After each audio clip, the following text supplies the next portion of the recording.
بسم اللہ الرحمن الرحیم۔ حضرت ابو سعید خدری رضی اللہ عنہ سے روایت ہے کہ نبی کریم صلی اللہ علیہ وسلم نے فرمایا،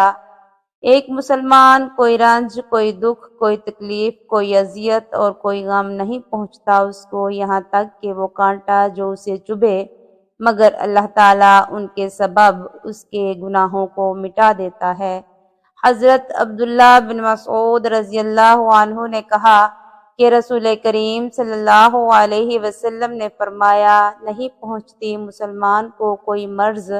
یا اس کے سوا کچھ اور، لیکن اللہ تعالیٰ اس کے سبب اس کے صغیرہ گناہوں کو ساکت کر دیتا ہے، جیسے درخت سے پتے جھڑتے ہیں۔ حضرت ابو ہریرہ رضی اللہ عنہ نے فرمایا کہ رسول کریم صلی اللہ علیہ وسلم کے حضور میں بخار کا ذکر کیا گیا تو ایک شخص نے بخار کو برا کہا۔ حضور صلی اللہ علیہ وسلم نے فرمایا کہ برا نہ کہو، اس لیے کہ وہ مومن کو گناہوں سے اس طرح پاک کر دیتا ہے جیسے آگ لوہے کی میل کو صاف کر دیتی ہے۔ حضرت محمد بن خالد سلیمی اپنے باپ سے روایت کرتے ہیں کہ ان کے دادا نے کہا کہ حضور صلی اللہ علیہ وسلم نے فرمایا کہ بندے کے لیے علم الہی میں جب کوئی مرتبہ کمال مقدر ہوتا ہے اور وہ اپنے عمل سے اس مرتبہ کمال کو نہیں پہنچتا تو خدا تعالیٰ اس کے جسم یا مال یا اولاد پر مصیبت ڈالتا ہے، پھر اس پر صبر عطا فرماتا ہے، یہاں تک کہ اسے اس مرتبہ تک پہنچا دیتا ہے جو اس کے لیے علم الہی میں مقدر ہو چکا ہو۔ حضرت عائشہ رضی اللہ عنہا نے کہا کہ رسول کریم صلی اللہ علیہ وسلم نے فرمایا کہ جب بندے کے گناہ زیادہ ہو جاتے ہیں اور اس کے عمل میں کوئی ایسی چیز نہیں ہوتی جو گناہوں کا کفارہ بن سکے تو اللہ تعالیٰ اس کو غم اور پریشانی میں مبتلا کر دیتا ہے تاکہ اس کے گناہوں کا کفارہ بن جائے۔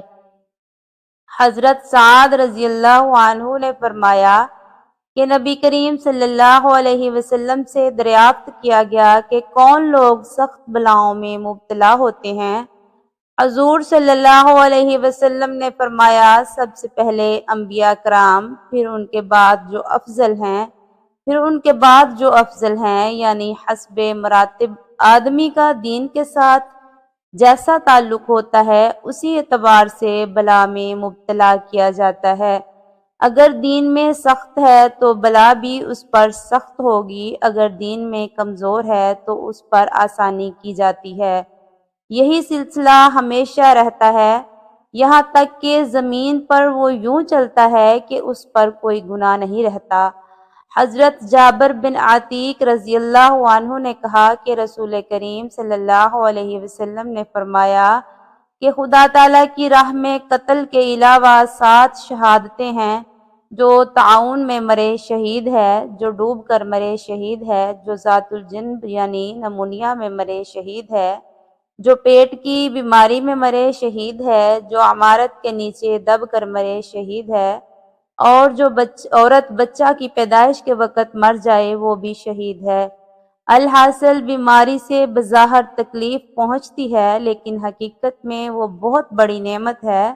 جس سے مومن کو ابدی راحت و آرام کا بہت بڑا ذخیرہ ہاتھ آتا ہے،